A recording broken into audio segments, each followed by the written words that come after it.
Halo, kita senang berjumpa lagi pada kesempatan kali ini.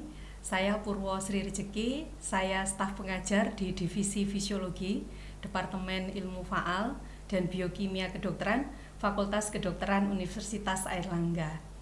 Saya yakin bahwa Anda semua sudah bisa mengerjakan dengan baik soal-soal pada course yang di edisi yang kemarin. Dan saya yakin dengan materi yang kemarin, Anda semua sudah bisa mengubah sedikit pola makan dan mungkin juga meningkatkan aktivitas fisik setelah mengikuti materi yang kemarin. Baiklah, pada kesempatan kali ini kita akan membahas tentang metabolisme energi.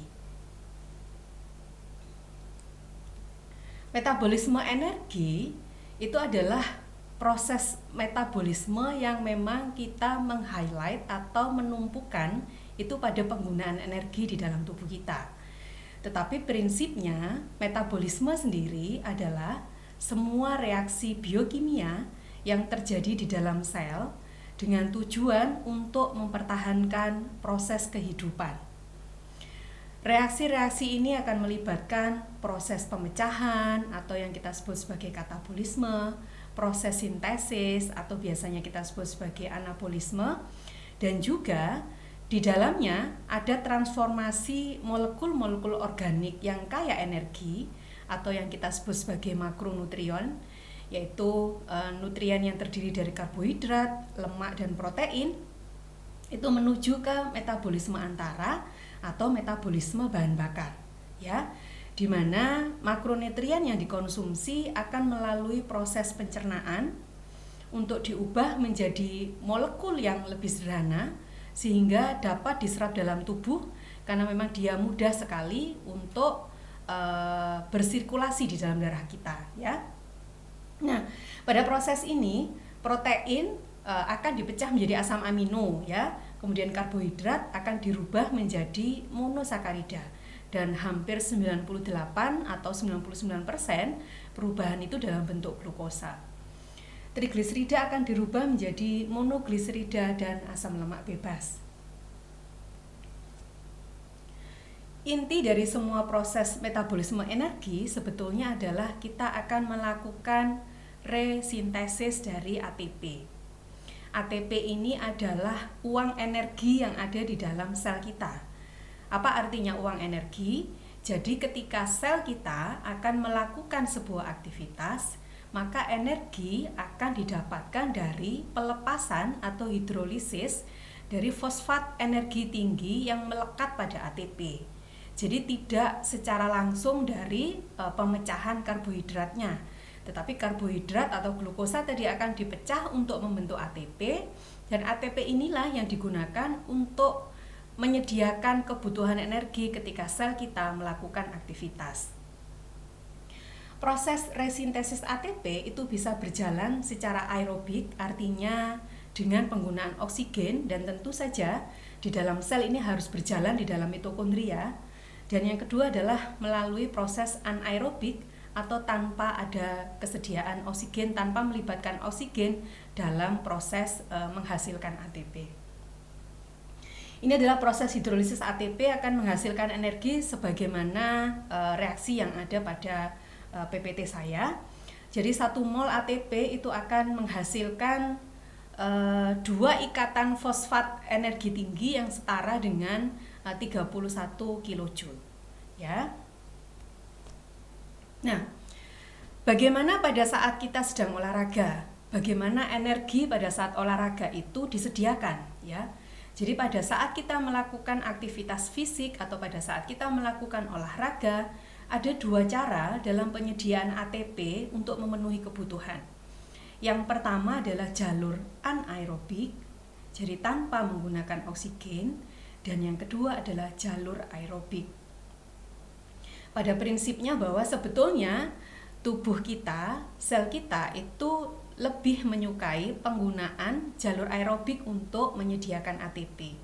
Tetapi ada beberapa kondisi tertentu yang membuat sel kita mau tidak mau harus menggunakan jalur anaerobik sebagai penyedia energinya. Misalnya pada saat ketidaktersediaan oksigen, ya, di dalam sel. Jadi ketersediaan oksigen tidak cukup. Atau yang kedua, ketika kebutuhan ATP itu jauh lebih besar daripada kemampuan oksigen itu untuk menyediakan ATP-nya, sehingga mau tidak mau ATP akan di-create atau dihasilkan tanpa pelibatan oksigen. Jalur anaerobik sendiri itu terpecah menjadi dua. Ada yang kita sebut sebagai jalur anaerobik alaktik, artinya bahwa pada jalur ini tidak menghasilkan asam laktat. Ini biasanya penggunaan energi didapatkan dari ATP yang tersedia di otot atau gitu ya, dari hidrolisis fosfokreatin yang merupakan cadangan ATP di dalam sel. Kemudian yang jalur kedua adalah laktik anaerobik. Jadi ini adalah tidak melibatkan oksigen dalam meng-create ATP-nya, tetapi akan menghasilkan asam laktat. Nah, karena adanya asam laktat inilah, maka sebuah aktivitas yang digunakan yang menggunakan anaerobik sebagai penyediaan energi tidak bisa dikerjakan dalam waktu yang lama, karena biasanya asam laktat ini akan mengganggu keseimbangan sel dan juga akan meningkatkan rasa lelah. Ya, satu-satunya substrat yang bisa digunakan untuk sumber energi pada jalur anaerobik ini, pada kondisi laktik anaerobik, itu hanya glukosa. Ini adalah skema reaksi yang ada di dalam sel kita. Ya, kita lihat di sini bahwa ada protein, kemudian karbohidrat dan lemak. Protein akan dipecah menjadi asam amino, karbohidrat akan diubah menjadi glukosa, sementara asam lemak diubah menjadi gliserol dan asam lemak. Proses ini berjalan pada sistem pencernaan. Yang ini adalah di dalam darah dan kemudian masuk ke dalam sel. Kita lihat bahwa asam amino di dalam sel akan kembali diubah menjadi protein, glukosa. Tahapan pertama biasanya akan dipecah untuk membuat ATP melalui peristiwa glikolitik namanya, atau kalau misalnya untuk pembuatan ATP ini sudah melimpah, maka dia akan disimpan sebagai glikogen. Kemudian yang gliserol dan asam lemak ini juga akan kembali dibentuk menjadi lemak, ya. Kemudian semuanya nanti menjadi asetil koenzim A, masuk ke Krebs cycle yang ada di mitokondria. Di sini terjadi proses fosforilasi oksidatif ketika di mitokondria, dan disinilah dihasilkan ATP dalam jumlah yang sangat besar gitu ya. Cuman memang ketika terjadi sampai masuk di sini, maka itu membutuhkan durasi yang lama gitu ya. Tidak bisa disediakan ATP dalam waktu yang singkat. Nah, menariknya glikolisis itu adalah satu-satunya substrat yang bisa dipecah baik dalam anaerobik maupun yang aerobik.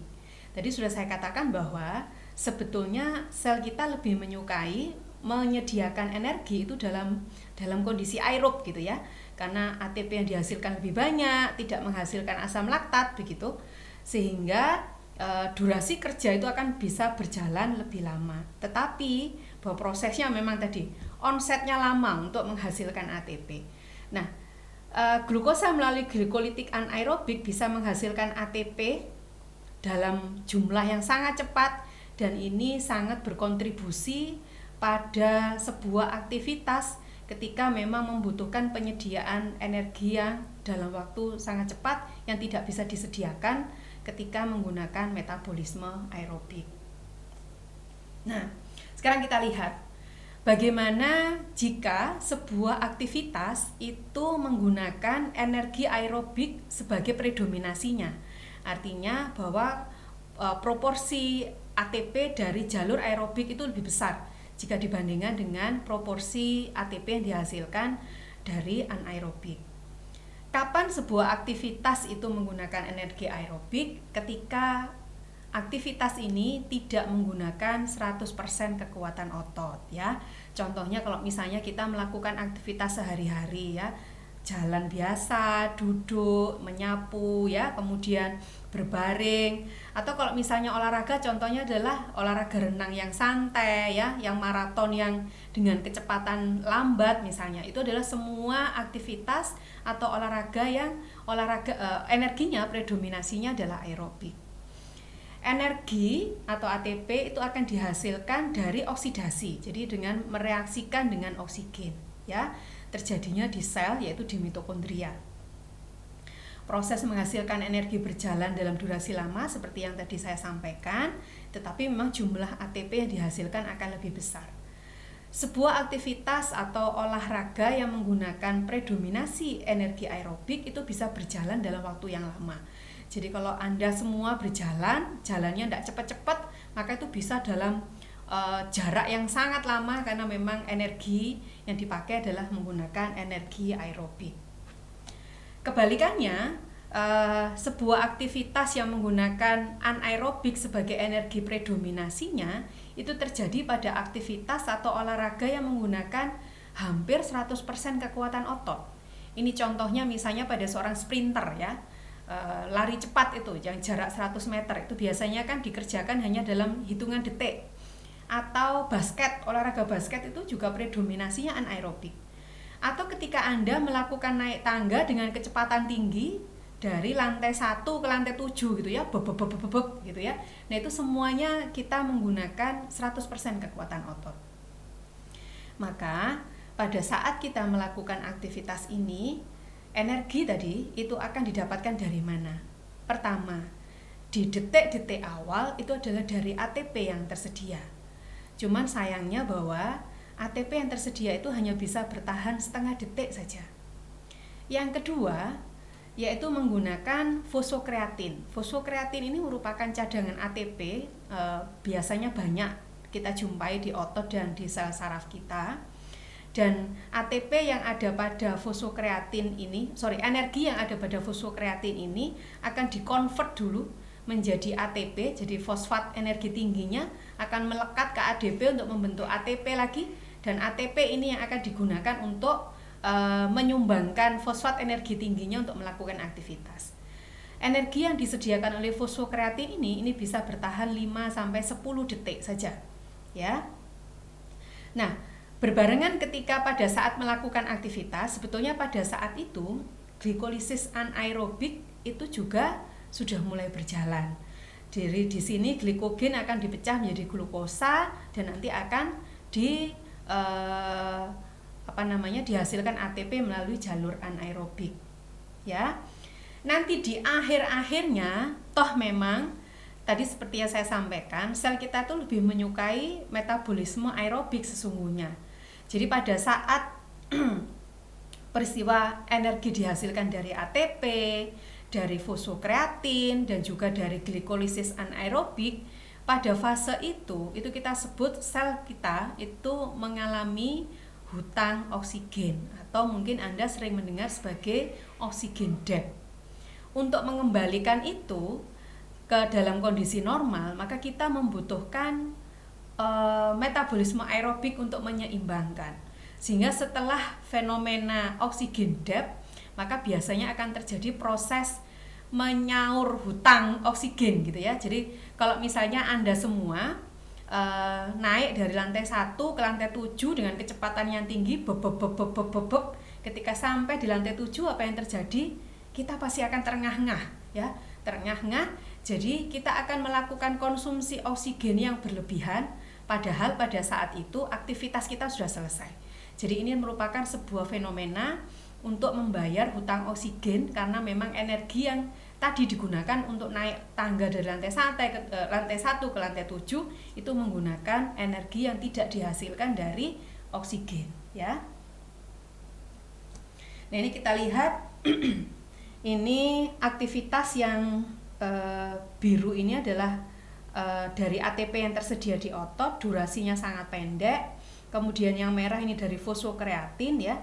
Kemudian anaerobik glikolisis, tetapi nanti di akhir atau di ujung semuanya metabolisme aerobik harus mengembalikan ke kondisi yang semula.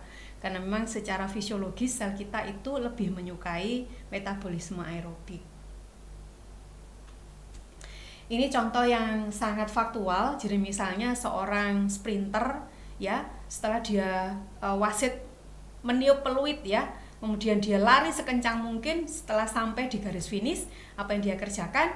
Dia akan terengah-engah, jadi dia akan mengkonsumsi oksigen yang sangat berlebihan dalam rangka untuk membayar ya, jadi membayar hutang oksigen yang dia kerjakan di detik-detik awal pada saat dia melakukan lari cepat tadi.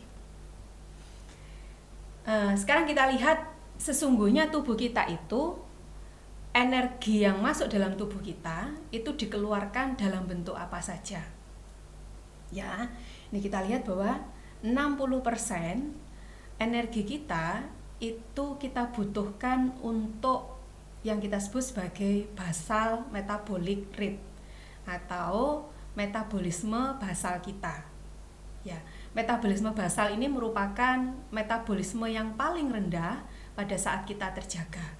Jadi pada saat kita terjaga ini ya, kecepatan metabolisme kita yang paling rendah itu yang kita sebut sebagai metabolisme basal. Ya, apakah ada kecepatan metabolisme yang lebih rendah dibandingkan metabolisme basal? Ada. Itu pada saat kita tidur. Jadi sleeping metabolic rate. Ya, jadi pada saat kita terjaga ini membutuhkan sejumlah energi untuk mengaktifasi seluruh saraf pusat, seluruh tonus otot, sehingga memang akan lebih tinggi bila dibandingkan dengan pada saat kita tertidur. Pada saat kita semua memasukkan makanan ke dalam saluran cerna, maka saluran cerna itu membutuhkan proses pencernaan mulai dari memotong-motong makanan, proses mengabsorpsinya, proses mendistribusikannya, sehingga pada saat kita melakukan proses makan, sebetulnya pada saat itu pula kita itu juga mengeluarkan energi atau membutuhkan energi. Kemudian yang ketiga adalah aktivitas yang sifatnya non-exercise ya. Jadi aktivitas yang bukan olahraga. Jadi sesuatu yang beda antara aktivitas fisik dengan olahraga ya. Kemudian yang selanjutnya adalah ini, aktivitas fisik yang dengan tujuan penuh gitu ya. Jadi dengan tujuan. Apa ini? Adalah olahraga. Nah, sesungguhnya pada setiap orang dari sini menuju ke sini relatif konstan. Jika pola makannya tidak berubah, pola tidurnya tidak berubah, pola aktivitasnya tidak berubah. Yang sangat bisa dimodulasi itu adalah yang atas. Jadi ketika kita melakukan olahraga itu sangat bisa dinaik turunkan. Pada seseorang yang dia tidak pernah melakukan aktivitas fisik, maka sesungguhnya energi yang dia keluarkan dalam hidup itu hanya energi untuk kondisi basal. Jadi energi yang hanya untuk mempertahankan dia hidup saja, tidak untuk aktivitas yang lain. Nah, sekarang kita lihat apa itu kecepatan metabolisme basal. Kecepatan metabolisme basal atau basal metabolic rate adalah kecepatan metabolisme untuk memenuhi kebutuhan basal. Jadi kebutuhan basal itu adalah kebutuhan mendasar pada saat kita sedang terjaga, tidak untuk kebutuhan yang lain ya. Jadi kalau misalnya kita mau melakukan pemeriksaan kecepatan metabolisme basal, apa yang harus kita penuhi? Pertama, orangnya tidak boleh makan. Minum air putih boleh, tapi tidak boleh makan makanan apapun dan tidak boleh minum minuman manis ya. Kemudian yang kedua, semalam sebelum pemeriksaan dia harus tidur terlelap. Harus dipastikan bahwa tidak ada komponen simpatis atau saraf simpatis yang melakukan perangsangan. Jadi biasanya kalau semalam kita begadang, maka sistem saraf simpatis kita itu akan terangsang dan ini akan meningkatkan kecepatan metabolisme. Yang ketiga adalah orang tersebut tidak boleh melakukan aktivitas fisik berat 1 jam sebelum pemeriksaan. Ya. Kemudian semua faktor fisik dan psikis yang membuat peningkatan kecepatan metabolisme pada saat pemeriksaan itu tidak boleh terjadi gitu, harus dihilangkan. Jadi tidak boleh memikirkan hal-hal yang akan meningkatkan metabolisme ya. Jadi misalnya cemas ya, kepikiran oh ini belum bayar kos, oh ini kok kiriman dari orang tua belum datang. Jadi faktor ini akan meningkatkan kecemasan dan itu akan meningkatkan kecepatan metabolisme sehingga nanti yang kita potret tidak lagi kecepatan metabolisme basal. Kemudian yang selanjutnya adalah suhu pada saat pemeriksaan harus nyaman. Tidak boleh membuat kecepatan metabolisme itu naik gara-gara suhunya terlalu dingin misalnya. Jadi tidak boleh. Kemudian pada saat pemeriksaan harus dalam baring ya, tirah baring, dan harus terjaga, tidak boleh tertidur. Karena kalau tertidur nanti kecepatan metabolisme yang diukur bukan kecepatan metabolisme basal, tapi kecepatan metabolisme tidur gitu ya. Nah, kecepatan metabolisme basal ini banyak hal yang mempengaruhi. Yang pertama adalah hormon. Hormon yang sangat berperan dalam peningkatan kecepatan metabolisme itu adalah hormon tiroid. Sehingga kalau misalnya seseorang sudah dibuat dalam kondisi basal, terus ketika kita melakukan kecepatan metabolisme basal terjadi peningkatan lebih dari 30%, maka kecurigaannya orang tersebut mengalami hipertiroid. Mengapa demikian? Karena memang hormon tiroid ini dalam jumlah yang sangat maksimal dia bisa mengakselerasi kecepatan metabolisme itu 50-100%. Sehingga otomatis nanti akan didapatkan hasil kecepatan metabolisme basal yang jauh lebih tinggi dibandingkan dengan orang-orang yang kadar hormon tiroidnya normal. Yang kedua adalah hormon seks ya. Jadi hormon seks kita itu kan kalau pada laki-laki testosteron, pada perempuan ini adalah estrogen dan progesteron. Sebetulnya estrogen dan progesteron dan testosteron itu bisa menaikkan kecepatan metabolisme. Tetapi ada bedanya. Kalau pada grafik yang di sebelah kanan ini kita lihat bahwa kecepatan metabolisme pada laki-laki itu selalu lebih tinggi ya, relatif lebih tinggi dibandingkan dengan perempuan. Mengapa demikian? Karena pada laki-laki dengan hormon testosteronnya itu akan menstimulasi pembentukan massa otot yang jauh lebih besar dibandingkan dengan perempuan. Sementara perempuan estrogen itu jauh lebih ke arah lemak lebih dominan gitu ya. Sehingga ketika massa otot lebih banyak dibandingkan dengan massa lemak, maka kecepatan metabolisme basal akan jauh lebih meningkat karena memang kecepatan metabolisme di sel otot kita itu jauh lebih besar dibandingkan dengan sel lemak. Kemudian bagaimana atau jenis makanan apa yang kita makan itu juga akan mempengaruhi kecepatan metabolisme dalam tubuh kita. Kalau kita makan karbohidrat itu akselerasinya akan jauh lebih rendah bila dibandingkan dengan kita makan protein. Jadi kalau Anda semua mengkonsumsi sate misalnya, setelah makan konsumsi sate kok terasa badannya lebih panas, itu adalah sesuatu hal yang lumrah. Karena sate itu adalah protein ya, dagingnya. Jadi daging sate itu adalah protein. Ketika kita konsumsi, maka itu akan mengakselerasi metabolisme yang lebih tinggi. Karena proses metabolisme protein itu lebih kompleks dan lebih lama bila dibandingkan dengan metabolisme karbohidrat dan lemak. Akselerasi metabolisme karena protein itu hampir 30%. Karena tingginya akselerasi dari protein ini, maka peningkatan metabolisme akibat kalau kita mengkonsumsi protein itu kita menyebut sebagai specific dynamic action. Sementara kalau misalnya peningkatan metabolisme karena konsumsi lemak atau karbohidrat, maka kita menyebutnya sebagai thermogenic effect of food. Jadi efek peningkatan suhu karena kita memasukkan makanan. Nah, sekali lagi bahwa yang perlu saya highlight di sini supaya kita tidak menyimpan energi di sini gitu ya, tidak menyimpan energi yang di sini, maka yang kita harapkan adalah energi yang masuk ke dalam makanan kita dengan energi yang kita keluarkan itu akan diharapkan sama. Tetapi kalau misalnya Anda berkeinginan untuk menurunkan berat badan, maka mau tidak mau kita harus memecah yang di sini dengan cara mengurangi yang di sini dan meningkatkan yang di sini. Begitu ya.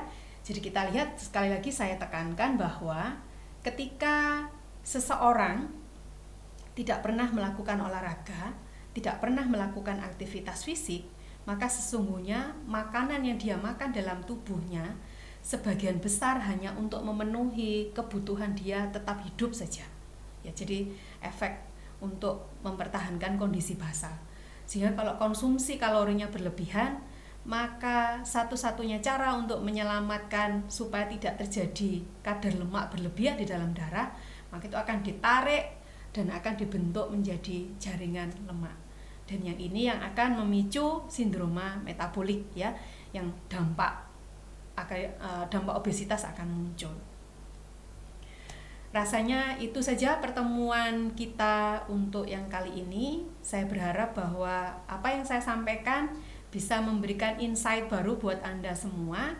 Dan setelah ini silakan Anda mengerjakan 3 soal seperti tatap muka sebelumnya. Dan saya berharap bahwa soal yang ada pada fitur soal bisa dikerjakan dengan sempurna. Selanjutnya setelah ini Anda akan bertemu dengan Dr. Widati dan Dr. Arga untuk pembahasan bagaimana nutrisi yang tepat dan olahraga yang tepat dalam mencegah dan atau mengobati obesitas. Terima kasih, sampai jumpa.